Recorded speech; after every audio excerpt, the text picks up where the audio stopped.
Hello, everybody. Welcome back to the Cosmic Weather Report. We're going to be exploring the cosmic weather for September. As always, we're joined by Renn Butler, and we have a special guest here, Lisa Virginia. Lisa, do you want to give a little intro to listeners and viewers? Let them know about your background and your interest in astrology. Sure. Yeah. Hi, everyone. I'm so happy to be here and to join today's forecast. I have been studying archetypal astrology since about 2012, but I've been obsessed with astrology since as long as I can remember, poring over books in bookstores. Yeah, it's just a big part of my life now. And I've been working with Renn for quite some time as part of the Archetypal News Network. And I like to focus in on how archetypal astrology can help us work through our traumas at various levels. And of course, that links a lot with what's going on here on the platform. So I'm just happy to be able to offer some insights for you all in your journeys in the upcoming month. Wonderful. Thank you. Great to have you, Lisa. And Kyle, thank you so much. Yeah, I always enjoy this, learn a ton. And it's always really fun to then go into some of my CAP sessions and try to, see some of these themes emerge throughout the month. So I've been really appreciating it. All right, Renn, we'll let you take it away. Okay, I'm going to share my screen. So here are the world transits for today. Of course, most of you probably know the Earth is at the center of this model. We're on the Earth and we're the center of our subjective experience. So it's the apparent positions of the planets around the Earth. This is the horizon line of the Earth extended outward. So we're going to talk about some of the major archetypal influences in September, and we hope you'll find this encouraging and helpful, and ways to make the journey as safe as possible. So I'm going to move up to Saturday. We chose Saturdays because probably that's one of the more common days that some of you might be doing your journeys. So obviously a lot more people are doing it professionally and so on during the week.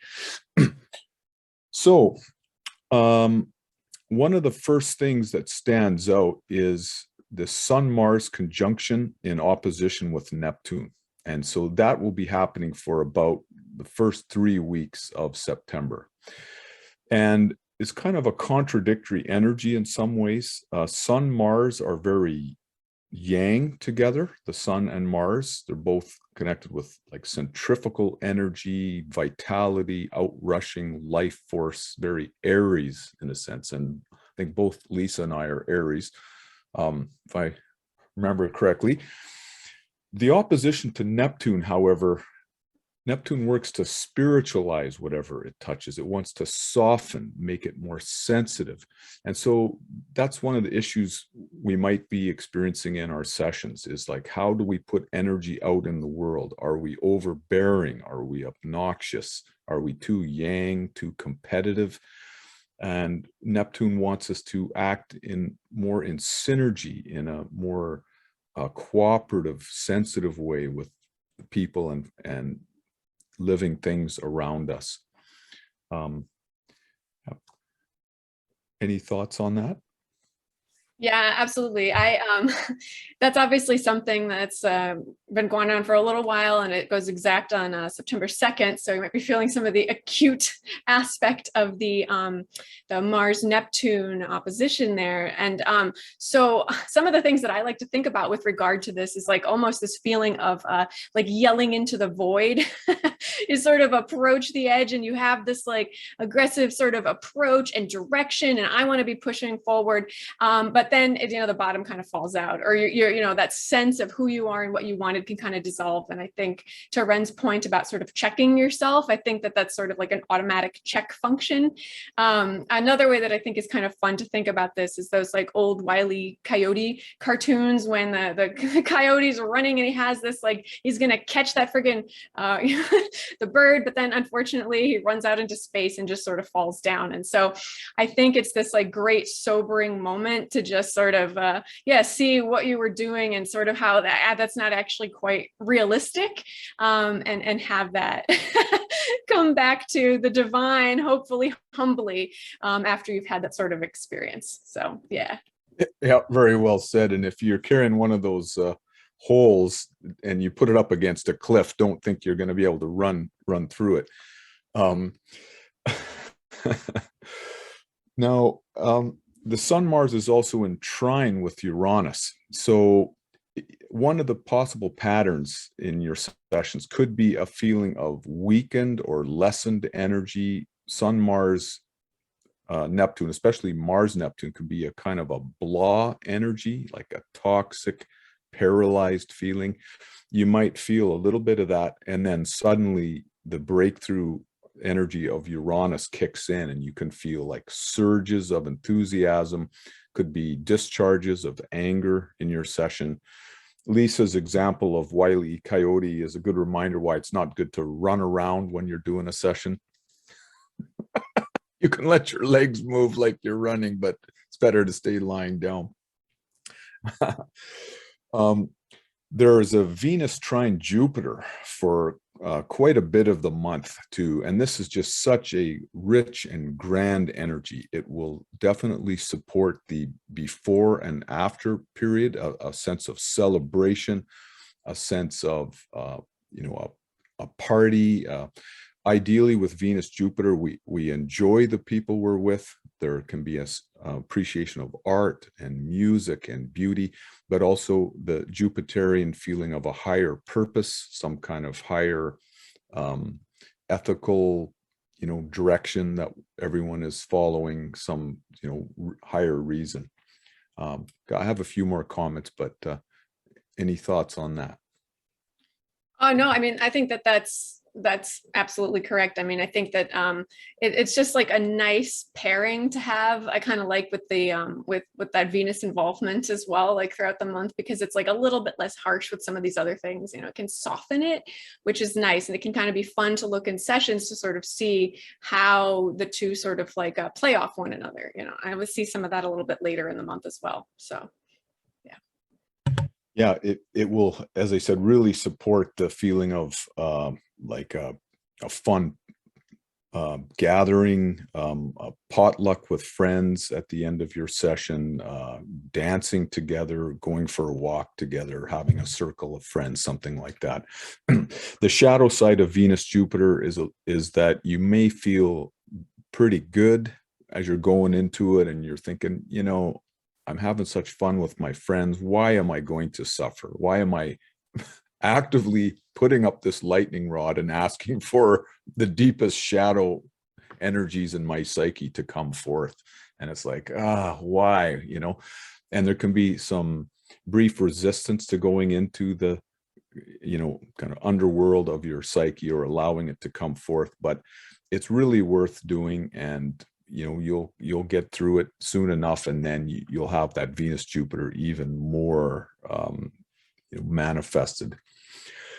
Now the other couple of influences right now for this fall are Saturn is conjoining Pluto still. We've been in it continuously for around 3 years or so. And it got a little bit weaker this summer. Remember how intense it was in the wintertime with the insurrection and the Trump's attempt to steal the election and the culture wars and so on. It eased off a little bit in the summer, but now Saturn has engaged back with Pluto again. Saturn's moving retrograde, so there can be a feeling of, Rick Tarnas calls this the concentration camp archetype, hard labor in the psyche, feelings of oppression. It's really excellent for doing the most deep Pluto and systematic Saturn kind of inner work. It's very helpful to have focused body work at the end of sessions. That's something that Stan Groff developed. We can talk more about that if people are interested. And then finally, we're just starting the Uranus trine Pluto. Now, Rick is using orbs of up to 12 degrees on trines. Now, I didn't realize this, but it makes sense to me. I resonate with this. Uranus is now moving retrograde, but it is within the 12-degree orb of Uranus trine Pluto. We're going to have that for a few years, and that is a real blessing to have, and we'll talk more about that. Yeah, maybe I'll just chime in a little bit about the whole Saturn-Pluto conjunction. It's one of those things that because it was so intense, I think it's easy for us to forget that it is ongoing, that in many ways, it's interesting on the day-to-day, we've become accustomed to that constant pressure. But now that it is turning up, I think it is very interesting to sort of see how that can come back into our lives. And then the other thing from just like a journeying and inward perspective with that, I think one of the important things to remember, which I'm sure everyone is familiar with who's done this type of inner journeying, is that there is that moment when you have to completely surrender. And I feel like there's no other transit like this that really demands that of you. And if you don't, it's more painful. And it's sort of that feeling that you absolutely you have to sort of have some part of you die or given up before you can make that breakthrough. And so I think we're so lucky in a way to have this to work through for such a long period of time, because it allows us to keep going back to cleaning out the dregs that have just been there. So despite all the pain, we know there's a payoff, but yeah, so keep on trudging, I'll just say. It's a good reminder. I've definitely been feeling that energy, just not even in journey space in general. And it feels like there's something that's just going on in the collective where I'm like, all right, it's like BPM 2, just I need to just like wait this stuff out. Like, all right, I'm just sitting here and just letting it unfold. Yeah, and just to play off that a little bit, it's like, it's crazy because I think it's been going on for so long that you almost can feel like maybe you've done something wrong. It's like, well, I haven't gone back enough, I haven't done it, but like you're saying, a part of it is actually sitting with it, and that is part of that process that is part of the surrender process. So I know there have been times when I've been trying to push little breakthroughs, you know, even in the mundane level or inwardly, and you just get smacked again. So anyway. Yeah, I love that you just brought that up. Like, I'm doing something wrong. I've definitely had those thoughts like over the past year of like, I feel like I've been doing all this stuff, but just something feels like it's not resolving. So yeah, a little validating. Yeah, hang in there. Yeah, that sounds familiar. Rick points out that Saturn transits can delay their strongest effect till the end of the transit. I know Lisa is aware of this as well. And it kind of wears us down. You know, we survive the first round and then the second round, and, you know, we make the adjustments and steel ourselves and bear down to go with the birth process. And then it's like, okay, great, survived. And then comes the last final round. And it's just like, oh, it's attrition. You're just worn out, and it kind of works on you. It's like a car driving over you when you're already down, you know. And it squeezes out a little more suffering out of us, and, you know, reminds us of our helplessness, our vulnerability. And you know, it really helps us to go deep, as I said. Yeah, and that reminds me real quick, I'll just say that it teaches like an important lesson of humility, which I think goes nicely with the conversation about the Sun, Mars, and Neptune aspects, right? Where there's that feeling of like, you know, the only way forward is to kind of accept your lot and to not have that brazen push forward, and actually then the breakthrough can come. So anyway, that's just a nice way it can kind of play off some of these upcoming transits.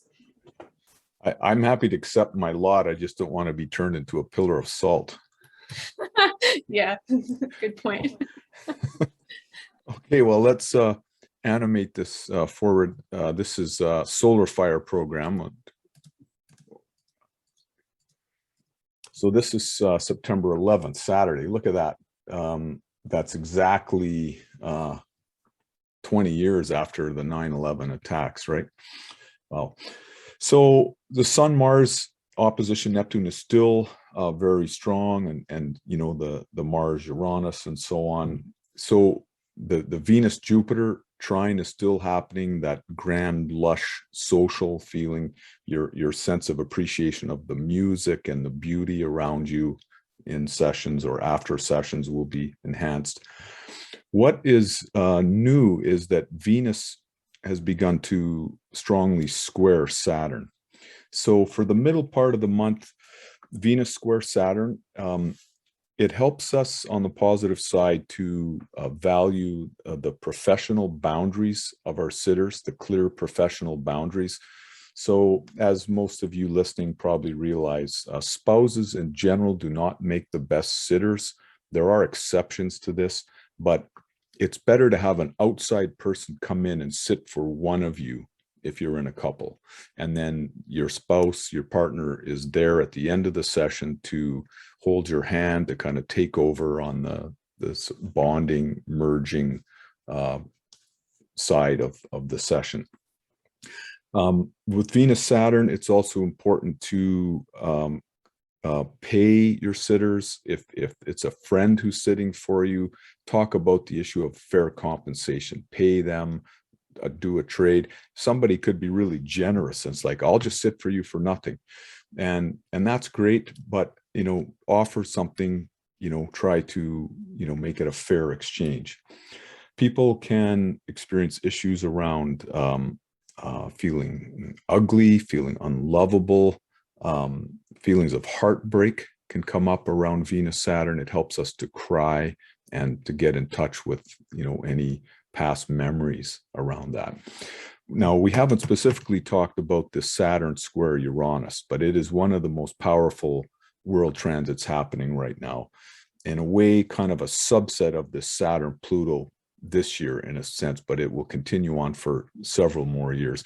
And this is manifesting in the pronounced culture wars, this extremist positions that we're seeing around us. Like, I mean, it's one thing to question the medical science for vaccines. I mean, it's a legitimate debate, perhaps. I personally am convinced they're safe and I got vaccinated. But to not wear masks and to not allow your children to wear masks in a school, I think is insane and is really short-sighted. So what Kyle was talking about, BPM2 feelings, the feelings of being oppressed or being limited or being suffocated. I think that's what people are projecting on this mask debate. They're afraid of masks because it reminds them of the suffocation in the birth canal. And so their reactions tend to be, out of proportion to the actual situation. Yeah, no, that's great. Well, I'll jump on with that. The Saturn and Uranus sort of ongoing interplay. It's sort of the bear down breakthrough sort of dynamic that I'm sure if anybody's listened to astrology in the past several months or more, that's something that you've heard. But it is really interesting to sort of see as things start to differentiate, that's exactly what happens, is that they become almost more black and white before there's hopefully some form of resolution. And it's sort of like a TBD, but Uranus always finds a way. So I think that with regard to in our own personal sessions, this is to me like such a trauma recovery aspect. It's so exciting because it's like, that the pain that we've been through is there. It will always be there. The limitations and the boundaries that we've experienced, the things that we suffer through will always be there. And so we may be reminded of it specifically because if we're just mentioned coming out of the Pluto Saturn intensity, but with Uranus sort of coming into play, it's just this amazing opportunity to sort of buck through the system, and we get these like cracks. And so we can start piecing together an alternative reality for ourselves. And I think that can be really challenging. It's sort of like, well, what's there on the other side? And this is sort of like, we're getting some of that hopeful inspiration throughout. So I think it's really great, again, to have this accompanying all of the drudgery work that we're doing. So there's that. And then I was going to comment also on the Saturn Venus aspect that Renn brought up, but I don't know, Kyle, if you wanted to weigh in on any of that first. No, I'm good. I mean, something I guess comes up when I think about like Saturn and then like Uranus, just like, I guess like some of that change that Uranus brings and maybe some of that like confusion, like Renn, you're talking about like this dual-sided, like, this hesitation towards structure, right, of like Saturn, and then like Uranus kind of playing off that, and just the confusion that it brings with like this, at least you're saying like this paradigm shift, right? And we're all kind of like, whoa, what's going on here right now? Like, how do we make sense of this information that's coming through? that's kind of like projecting onto Saturn or that structure in society. I don't know, that's how I see some of that as well. Yeah, it's hard, I think, because so much of the status quo is linked to the Saturnian structures that are around us. And so even though we might have these breakthroughs and a desire for something new, it hasn't been grounded yet in anything real. It kind of is just living within us for the most part. And it just takes us acting consciously to start putting new structures in place. And I think this is already underway with everything as like simple as, say, an organization's HR policy saying like, you know what, we're going to allow remote and hybrid work. And so then people start moving and then things start shifting. We start intentionally putting together a less like intense, like yang style of life. So I think that it is the beginning of that and we're seeing it. But I think if we can take that sensibility into our day-to-day lives, we can look at it in our own routines and it can feel a little bit more certain when we make that conscious step to start making a change, even if it's in our thought patterns, you know, some insight that comes from our session. So I know it's a lot, but it's the very beginning. So that's all I can offer, I suppose, for right now. Yeah. Yeah, really good points. One of the things about Saturn Uranus is, you know, it's typical for people to see Saturn as kind of the enemy. You know, Saturn is constriction, it's tradition, it's, you know, hidebound, inertia, and Uranus is the impulse of freedom, breakthroughs, progress. But Uranus also has a shadow side, and Saturn can show us the importance of integrity, of balance, of doing things in a careful step-by-step way. You know, the desire for extreme freedom at all costs all the time can be a really negative force, and I think we're seeing some of that in the cultural wars right now. It's like no one's going to tell me what to do, you know. You know, we have to weigh our autonomy with our responsibilities. That's Uranus Saturn.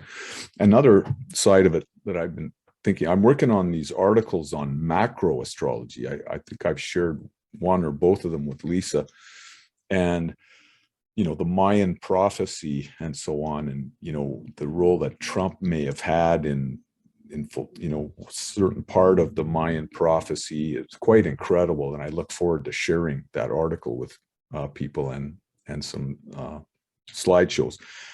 I have a sense now that we've made it through the most dangerous moment in the paradigm shift. I mean, and this is something that has been happening for hundreds of years, and especially for about the last 110 years since World War I. We've been in a free fall crisis in Western civilization. And I have a sense that, you know, the whole horizon is now open to us. We just have to create the future we want. There really is not a lot of resistance to now all the good things that need to happen, like green energy, like psychedelic psychotherapy used in a responsible way. These things are possible. And we just now need to live that life and create that world. So that's a nice feeling. Yeah, that's great. And to link that back to the Venus square Saturn, it's sort of this nice testing of commitments in a sense. So as all these reassessments or breakdowns and we're trying to figure out what to keep, what to build, that is a great opportunity to be like, well, where is my heart in this? And it may mean saying goodbye to some things that have been quite comfortable, and not that they were good for us necessarily, but we were used to them and they brought some security, or it was just a way of being. And so I think that that's a great element to tie into all this that we're saying again. And it's a good opportunity about mid-month, you know, as it peaks, to start to use that to sort through, to make those decisions about what you'd like to build moving forward in the next cycle. So I've been feeling a lot of that energy lately too. So it's really fascinating that's coming up. Yeah, very cool. Okay, let's animate forward to the 18th. So we still have the Sun-Mars opposition that will still be happening. By the way, if you're doing a session on that Saturday, this moon Jupiter is a especially nice energy that creates a kind of feeling of abundance, logistical, luxury, feelings of the warmth of the people around you, and, you know, kinship with all living things and so on. The middle of the month, Mercury will be trining Jupiter, this Moon-Jupiter conjunction that just happens on the 17th and the 18th. But Mercury trine Jupiter will be happening for, I don't know, 10 days or so in the middle of the month. This can enhance the richness of our insights. Jupiter amplifies and expands the Mercury archetype. We can feel like we're seeing the big picture. We can get certain perspectives and understandings, a degree of farsightedness. People might be more communicative, talkative in their sessions.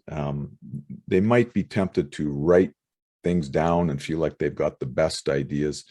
My own experience is it's better to wait until after a session before you write things down. If you bring in your left brain too much, you'll tend to kind of abbreviate the session. So it's better to just let your psyche do the editing, and then you'll remember what you need to remember. But I really do like that Mercury trine Jupiter.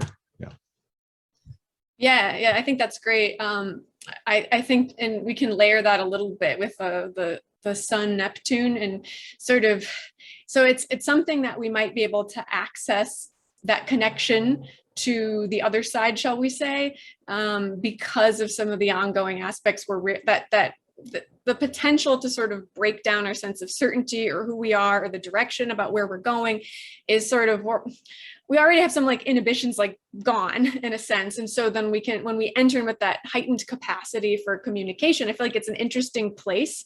So as the mind, as the self is kind of breaking down, then we can sort of enter in this opportunity to kind of articulate what's been going on for us. And, you know, in our own journeying experiences, as Renn mentioned, coming out of them. So it's a nice flavor combination. Yep. Well said. Now we see that Venus is lining up here with the Saturn Uranus square, so forming a T square. So I talked about this in August, I believe, or maybe it was July, when Venus was in Leo. Triangle situations can emerge in people's lives. The Venus Uranus side of us, you know, might be experiencing sudden attractions. It kind of craves variety, novelty. It wants exciting emotional friendship and aesthetic experiences, you know, and relationship experiences.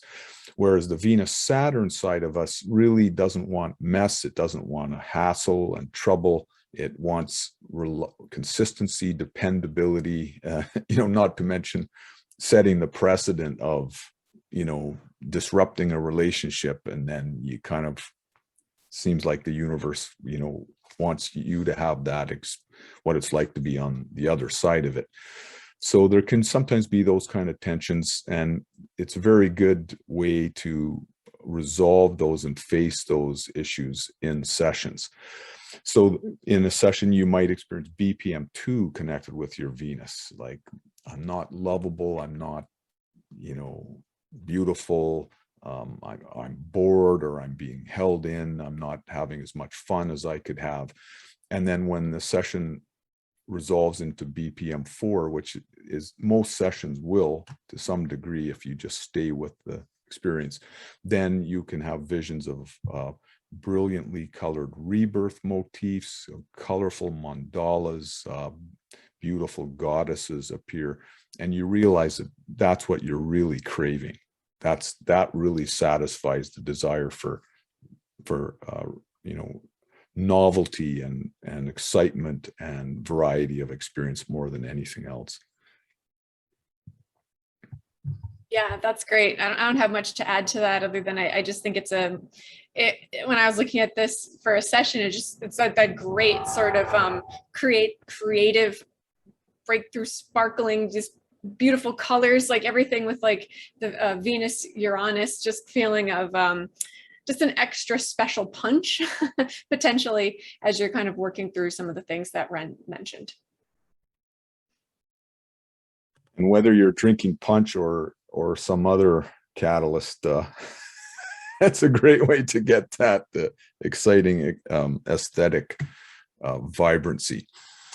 So let us just animate forward to the full moon, it kind of begins here on the, what day is that? A Sunday, the 19th, and then Monday, the 20th. So this is an interesting full moon. The strongest influence of all will be the conjunction with Neptune. That adds a mystical element, transpersonal opening, sense of unity, feelings of higher meaning, open emotional boundaries. So you feel a sense of universal compassion. The moon will also, for that Sunday and Monday, be lining up with the sun. That is the full moon by definition, and Mars. So there will also be a yang element. So you might want to be more physically active, do some hiking, after your session is what I would recommend, not during. Just in general with set and setting. There can be a little bit of a contradictory feeling there between the yang, extroverted, physical side of Sun Mars and the more passive, sort of go with the flow quality of Neptune. But there's a way that they can resolve beautifully. I just noticed that is on the 20th, and for those that are listening that are really interested in the psychedelic world, it's 9/20, Mushroom Day. Giddy up. Yeah, I think just and the placement of it in Pisces there too is just like such an easy way to already slip into that sort of dreamy landscape or dreamy mindscape. So I think it's going to be a pretty interesting space to play in for sure. Yeah.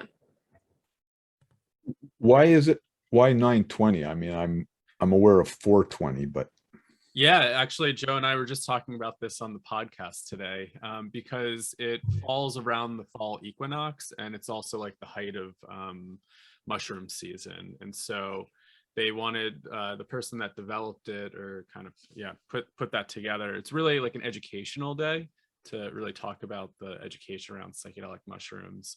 So that's why they picked 9/20, just around the fall equinox. Very cool. Well, I imagine there will be more suggestions coming forward in the years to come. Awesome. Okay, well, let's look at September 25th. If you can't take that Monday off, whoops, like that. Okay, there's something just incredible happening on this day. If you are lucky enough to get to do a session, this Moon Uranus conjunction in square with Jupiter, and then forming a T-square with Venus. And let's just see, it's not too strong, the T-square, all the elements of it on that Thursday, but there it is, very strong on the Friday, and also this Saturday, on Friday and Saturday, 25th. So let's just go back to the Friday because it's even stronger. The moon Venus represents the tender, beautiful things in the world. It's like ripe fruit or beautiful, cuddly newborns like lambs and puppies and kittens, that cozy, sweet side of life. And Jupiter amplifies that. And there can be just a sense of the grandeur of Mother Nature, the feeling of we're children of the divine, and we're being overseen by this both maternal moon and loving mother goddess archetype, one way to describe it. This lush, full, rich quality from Jupiter. But Uranus adds an element of excitement, electricity, emancipatory feelings. This is a very exciting energy, and if you can't be a good citizen and support the new semi-holiday of 9/20, then this might be one when you might enjoy it. The Saturday again will also be it'll still be happening. Yeah, that's great. And I think the other thing that stood out to me about this day for inner work, journey work, is the Mars Saturn as well, almost exact trine there, I think. So it's this great opportunity to really bear down with some challenging stuff, to feel like sort of the stuckness, to get more rigorous in your own internal work, to get quite deep, to feel frustrated. And then actually with this nice setup, you have that really great potential resolution on the other side. So that's always just a nice combination to have in the skies, to help you not be afraid to go deep and to do it effectively, and then to get the payoff. So, I mean, I've circled this date, so for myself. Yeah. When you said stay frustrated, it brings up like an interesting thing, especially in breath work and some other sessions, this concept that like nothing's happening and there's a lot of frustration there, is like, oh, you know, I'm trying so hard to do this, but nothing's happening. I think there's a lot of gold there for some people with that frustration. And how do we stick with that if that is coming up and if that's happening? Because I think a lot of people brush that off and they're like, oh, no, it's nothing. But it's like, no, there's that frustration piece there. And that's where, you know, some of the work is. Well, yeah. Oh, go ahead, Lisa. No, you start. Go ahead, Renn. Yeah, well, Lisa really has a handle on this. I think we feel our frustration. That's the Saturn side of it. But Mars side of us that wants to take action, that wants to move energy, wants to, you know, break out, and then meeting that Saturnian resistance. When it breaks through, we often identify also with Saturn. So we become the resistance. So this is a very good technique under any Mars-Saturn transit. And what Lisa understands here is that the trine makes it all smoother and easier to deal with. You can face Mars-Saturn, but in a more flowing way. So it can be helpful for people to do dynamic tension exercises, pressing their palms together, pressing outward against a hallway or doorway, like maybe at the end of the session, yelling into pillows, making fists, growling, that can be helpful. Also focused body work. But in general, the Saturn will help us to stay with, as Lisa said, the Mars angry feelings, or sort of life force feelings of Mars. It's very helpful to yell in sessions in general. And so, you know, talk with your therapist, talk with your sitters. Sitters should ideally be comfortable with any emotion that a human or any other life form could experience on this planet, because we have access to all the experiences in our sessions. And so loud yelling, you know, focused sort of hateful feelings are one of the manifestations of Mars Saturn, and it is so beneficial to get into those feelings with all of our power, really feel them and get them out of our systems. Yeah, and yeah, that's great. And I also just thinking too, with regard to what you asked, Kyle, with when like you're getting into a breathwork session or something and it feels like nothing's happening, and what do? And you want to force it. I think that it seems, I know it's not the same for everyone, but it almost feels as if you're stuck between the Saturn Mars interplay, where you feel both opposing tensions. Like you want to go, you want to release, you want to go, but then like maybe the Saturn, for instance, could be many things. It could be part of your ego that's afraid. It could be your body that feels weird things. It could be all this stuff where you're just kind of like stuck in the middle. And so that's why what Renn's saying, if you sort of lean into any of the frustration with it, the frustration, why can't my body let me do what I want to do right now in this minute, and then go with the Mars rage, then all of a sudden you break out of being in that vice grip between the two and you start moving. And that's like the dynamic tension aspect of it. I mean, you know, if that's helpful anyway, that's one way to think about it. Yeah, I love that. Yeah, become the resistance, you know, so whatever you feel is is limiting you, become that. So you think nothing's happening, become, switch it around and go, stop. I want to stop anything from happening. I'm going to stop everything from happening. Become that Saturnian force. That paradoxically can open things up. I had a friend who felt that he had some kind of a psychic, etheric or something arrow stuck in his aura for a long time. And, I gave him some suggestions and so on. Nothing seemed to help. And I didn't think of it at the time. I wish I had, but he found this out some other way. At a certain point, he realized the way forward was for him to push the arrow in all the way, push it all the way through. And that can often really help us in sessions, is like, whatever's trying to happen, just let it happen, even if it feels negative. So push that arrow all the way through, it'll resolve. So what was Stan's saying there, never give up an opportunity for death and dismemberment? Just reminds me, if that's already happening, what is it like to push that through even more? That sounds like Ridley Scott. Arnold Schwarzenegger. That's what our teacher Lenny says, but he said he heard that from Stan. So yeah. No, I believe you. I do believe you. Yeah, that is something Stan would say, but it's too funny, and it's really wise words. Yeah. So again, this amazing T-square, you will notice this.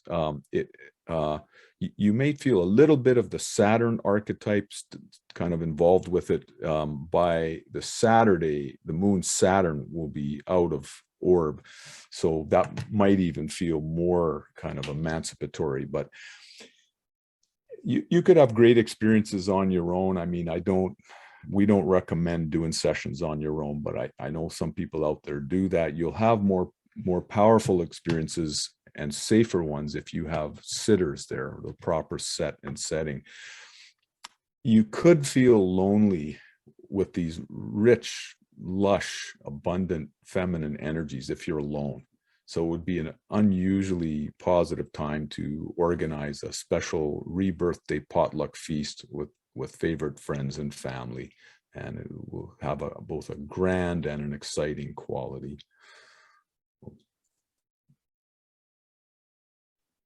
Yeah, no, that sounds great. I think also there's just that opportunity for looking at in what ways the archetypal sort of feminine comes in that can offer that as well. If you're not able to put a potluck together, I've had many amazing sessions with this type of thing where, you're just really held and can feel, I mean, that's a lot of the Neptunian influence as well, obviously, that we talked about earlier in the month.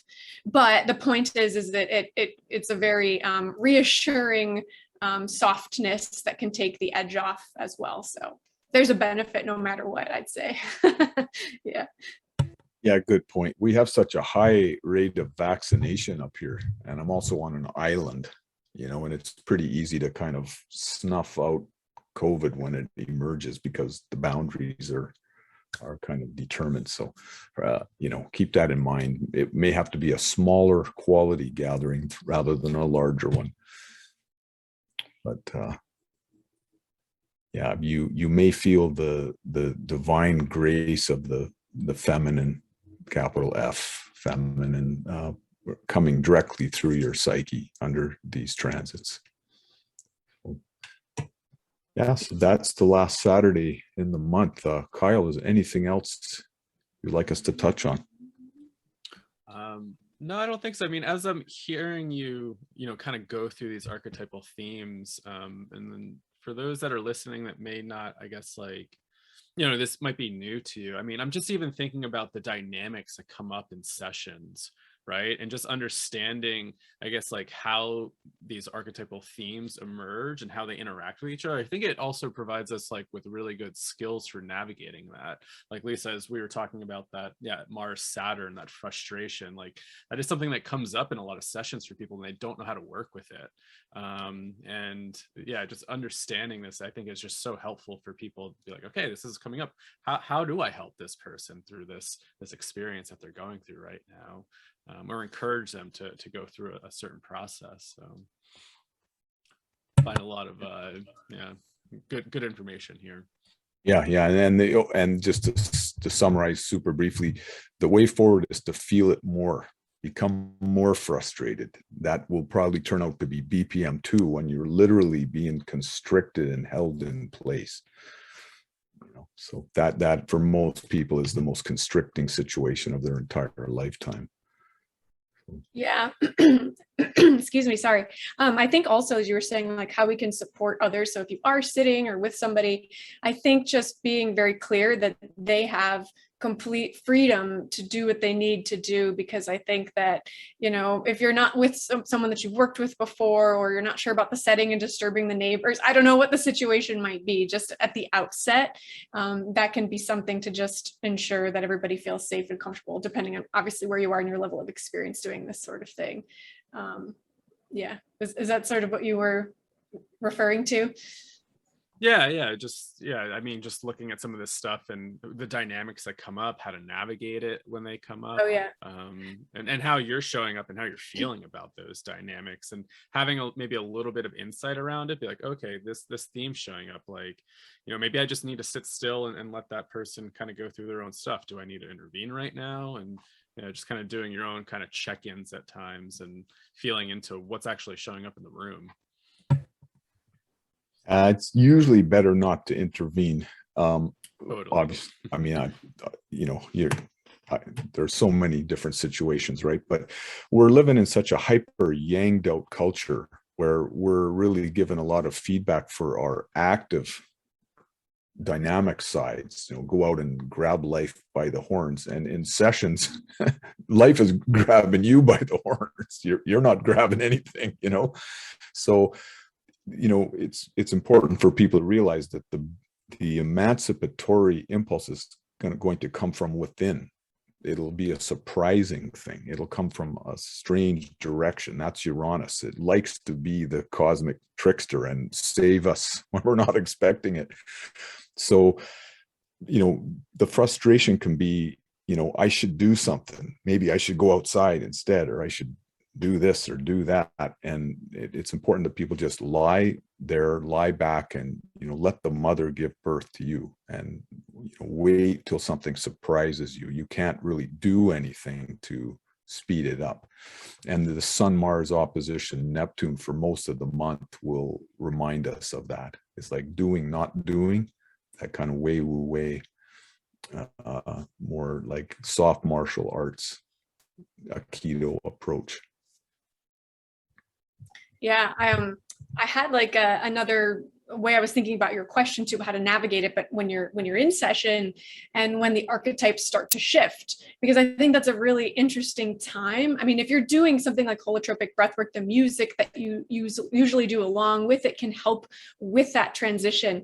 But as you're working through and new energies come in, at some level, it's whatever's there. Obviously, these tend to be the themes as we're laying out that you might expect. And so if your conscious brain remembers that and can be like, hey, follow that, but generally speaking, it's just that curiosity and leaning into the next thing as it emerges. I think sometimes there can be some waffling. Do I go in that direction? Do I sit with what I have? And usually it will start to intensify and it'll be easier to follow as these dynamics shift over the session. So, yeah. Well said. All right. Well, I think we're going to wrap up here, right? Anything that you guys want to close with since we're finished with the charts for the month? Any last thoughts? I was just going to say happy fall coming up, right? We're going to have the autumnal equinox halfway through. We have some other little shifts of signs with, so it's going to be an interesting month as these archetypes play out for sure. So, yeah. Yeah. Happy journeys, everyone. Happy equinox coming up. Enjoy that 920 if you're doing that responsibly, and then this amazing T-square coming up at the end of the month, unusually sweet. All right. Well, Renn, Lisa, this has been wonderful. And for those listening, viewing, be sure to subscribe. Leave us a comment below too. Let us know what stood out for you. Really curious to hear your thoughts and feedback and questions. And until next time, until October, we will catch you then. So thank you, everybody. Yeah, I have one more thing. Yeah. Lisa, do you have anything you want to say? Are you doing readings these days? Oh yeah. If you're interested, I always like to focus on this type of stuff I've discussed here, doing readings.